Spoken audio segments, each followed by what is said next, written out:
নবী করিম সাল্লাল্লাহু আলাইহি সাল্লাম বলেছেন, খায়রুকুম খায়রুকুম লিআহলিহি ওয়া আনা খায়রুকুম লিআহলি।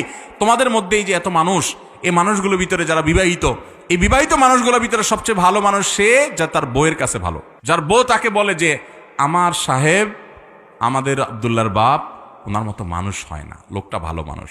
এই সার্টিফিকেট কয়জন বিবাহিত বউয়ের কাছে আদায় করতে পারবেন বলেন দেখি, বুকে হাত দিয়া বলতে পারবেন? বাসায় যায় আজকে জিজ্ঞাসা করেন যে আব্দুল্লাহর মা, হুজুরে বলছে যে বউর কাছে ভালো, সে নাকি আসলেই ভালো, আল্লাহর কাছেও ভালো, আমি মানুষটা কেমন একটু বলো তো। দেখবেন বেশিরভাগ আব্দুল্লাহর মারা ফিক করে হেসে দিছে। আব্দুল্লাহর মায়েদের ফিক করে হেসে দেওয়া মানে লক্ষণ খারাপ, মানে হলো আপনি পাস মার্ক পাওয়ার উপযুক্ত, তোমার আর কি ভালো বলবো চান্দু, মুখে যেভাবে মুখ খারাপ করো তুমি, বাপমা তুলে কথা বলো, তোমার আর কি সার্টিফিকেট দিব। স্ত্রীদের সাথে ভালো আচরণ করবো তো ইনশাআল্লাহ।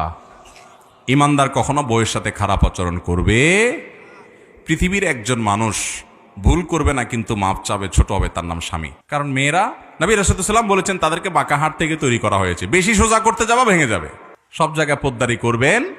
আমি সবসময় বলি বাসা একটু বিড়াল হয়ে থাকবেন, বিড়াল হয়ে একটু বোকা হয়ে থাকবেন।